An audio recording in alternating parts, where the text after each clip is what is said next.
Assalamualaikum warahmatullahi wabarakatuh. Perkenalkan nama saya Septia HSK Surya AR dari kelas 5A dengan NPM 22351064. Baiklah, pada kali ini saya akan mempresentasikan hasil pembelajaran saya, ringkasan saya tentang dasar JavaScript. Baiklah, langsung saja ke materi pembahasan yang telah saya pelajari. Baiklah, yang pertama itu tentang pengantar JavaScript. Definisi JavaScript itu adalah bahasa pemrograman yang digunakan terutama untuk mengembangkan halaman web interaktif. Ia dapat berjalan di sisi klien atau yang biasa disebut dengan browser maupun sisi server, misalnya dengan Node.js. JavaScript itu memungkinkan pengembang untuk membuat konten dinamis, memanipulasi elemen HTML dan CSS, serta menangani interaksi pengguna.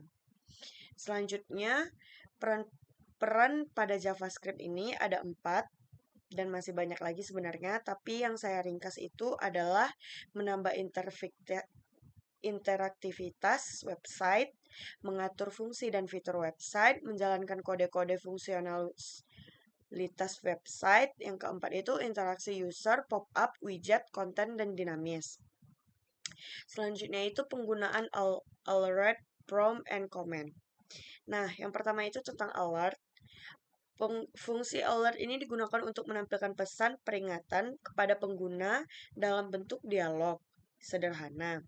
Ini biasanya digunakan untuk memberikan informasi atau pemberitahuan kepada pengguna. Sintaksnya itu misalnya alert, hello guys, gitu. Terus yang kedua itu prompt. Fungsi prompt ini digunakan untuk meminta input dari pengguna melalui sebuah kotak dialog. Ini memungkinkan pengembang untuk mengambil data langsung dari pengguna.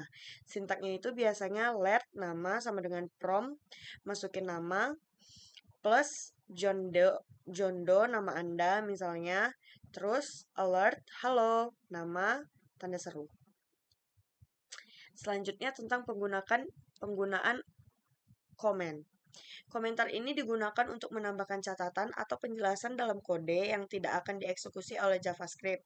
Ini membantu pengembang lain atau diri sendiri di masa depan untuk memahami logika atau tujuan kode tersebut. Nah, beberapa jenis komentar yang saya ringkas itu, yang pertama itu komentar satu baris. Digunakan untuk menambahkan komentar singkat pada satu baris. Sintaksnya itu garing 2 menginisialisasikan variabel usia. Let usia sama dengan 25. Yang kedua itu komentar multibaris. Digunakan untuk menambahkan komentar yang lebih panjang atau mencakup beberapa baris. Sintaksnya itu fungsi berikut ini dihitung sebagai fungsi dari dua angka yang diberikan sebagai parameter. Contohnya itu fungsi tambah dalam kurung A, B. Tutup kurung, kurung kurawal, return A tambah B. Gunanya return ini untuk apa sih fungsi yang bakal dilakukan pada codingan ini. Lanjut, tentang variable declare and assign. Apa itu variabel? Dalam JavaScript itu variabel adalah tempat menyimpan data yang digunakan dan dimanipulasikan dalam program. Variabel ini memungkinkan Anda untuk menyimpan informasi seperti angka, teks, objek, dan lainnya. Dapat digunakan kembali di berbagai kode. Nah, deklarasi variabel. Kita harus mendeklarasikan variabel tersebut yang telah kita buat. Deklarasi itu adalah proses mendefinisikan variabel sebelum menggunakannya. Dalam JavaScript ini ada 3 cara utama untuk mendeskripsikan variabel itu. Mendeklarasikan, maksudnya itu menampilkan gitu. Yang pertama itu var, yang kedua itu let, yang ketiga itu cons. Nah, pada masing-masing penggunaan variabel ini saya akan membuat 3 contoh, yaitu tentang penggunaan var.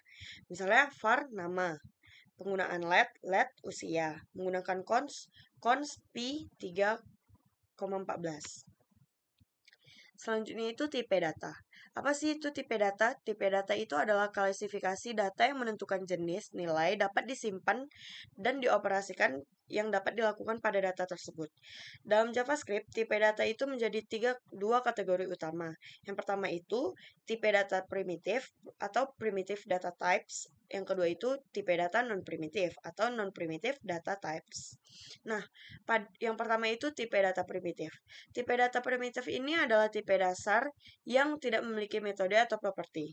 Nilai dari tipe data primitif ini disimpan secara langsung di dalam lokasi memori. Berikut ini adalah jenis-jenis tipe data primitif yang saya rangkum. Yang pertama itu biasanya dilakukan oleh number. Usia, harga, negatif, eksponen. Terus yang kedua itu string. String itu biasanya tentang nama, salam, pesan, ataupun sebenarnya angka juga bisa, tetapi lebih ke number sih sebenarnya kalau angka. Yang ketiga itu tipe data boolean. Boolean ini kayak true and false. Yang keempat itu null. Null contohnya itu let data sama dengan null. Null itu ibaratnya bisa diisi gitu. Dan masih banyak lagi. Selanjutnya tipe data tentang non-primitif. Tipe data non-primitif ini adalah tipe data yang kompleks dan dapat menyimpan koleksi, data, atau entitas lebih kompleks. Tipe data ini disimpan sebagai referensi lokasi memori. Yang pertama itu contohnya objek. Cons orang, nama Jones, usia 30, pekerjaan developer, salam function. Console log, halo. B. Array. Array ini seperti beberapa hal yang kita ingin gabungkan. Misalnya buah. Buah itu ada beberapa klasifikasinya lagi. Seperti apel, jeruk, mangga. Terus bisa juga yang campuran, bisa angka, nama, huruf, dan masih banyak lagi. Yang tiga itu function. Function itu seperti fungsi yang kita tambahkan dalam codingan kita, seperti fungsi tambah, fungsi bagi, fungsi kurang, fungsi kali, fungsi, dan masih banyak lagi. Misalnya di sini fungsi tambah. Fungsi tambah A, B, kurang kurawal, buka kurung kurawan, return A tambah B. Tutup kurung kurawan. Jangan lupa ya. Terus cons hasil. Sama dengan tambah 5, 10. Console log. Outputnya 15. Yang keempat itu tipe data tentang date atau tentang tanggal. Misalnya tentang tanggal sekarang atau tanggal yang akan datang gitu. Misalnya kalau dalam sintaksnya itu con sekarang sama dengan new date, console log sekarang, outputnya bakalan ketemu hari, bulan, tanggal, dan tahun. Bahkan jam sampai ke detik. Selanjutnya itu elemen manipulation dalam JavaScript. Nah, apa sih itu manipulasi elemen? Manipulasi elemen ini dapat dalam JavaScript merujuk kepada proses merubah, menambah, atau menghapus elemen HTML di dalam halaman web secara dinamis. Dengan manipulasi elemen, Anda dapat membuat halaman web menjadi lebih interaktif dan responsif terhadap tindakan pengguna tanpa perlu memuat ulang halaman. Nah, manipulasi elemen ini biasanya dilakukan oleh DOM atau Document of Object Model yang merupakan representasi objek dari struktur halaman web. Nah, pengenalan DOM itu apa sih? Pengenalan DOM itu atau dokumen objek model itu adalah antarmuka pemrograman yang dapat menyediakan struktur hierarkis dari elemen-elemen HTML dalam sebuah dokumen. DOM ini memungkinkan JavaScript untuk berinteraksi dengan elemen-elemen tersebut, mengubah konten atribut dan gaya secara mereka itu secara real time. Struktur DOM ini biasanya ada 3, dokumen, elemen, node. Nah, pada dokumen itu biasanya objek utama mewakili keseluruhan dokumen dari HTML tersebut. Nah, elemen. Elemen ini setiap tag HTML-nya seperti div, p, a, dan lain-lain. Node. Unit dasar pada DOM ini berupa elemen, teks, komentar, dan lain-lain. Selanjutnya itu apa sih arti data selector? Nah, data selector itu dalam Java biasanya merujuk pada pengguna data atribut atau data dalam HTML untuk menyimpan informasi tambahan pada elemen HTML dan kemudian memilih elemen tersebut menggunakan selektor CSS di JavaScript. Sintaksnya itu bisa contoh sintaks yang saya lakukan adalah elemen data kurang nama nilai elemen tutup kurung. Nah, Yang keempat itu tentang JavaScript styling. Nah, JavaScript styling ini dapat digunakan untuk merubah gaya HTML. Biasanya menggunakan property style. Contohnya pada sintaksnya itu var element dokumen, get element body, my element, element style color, red, element style background color, yellow. Dapat mengubah ukuran warna, margin, padding, dan lain-lain. Yang terakhir itu tentang event.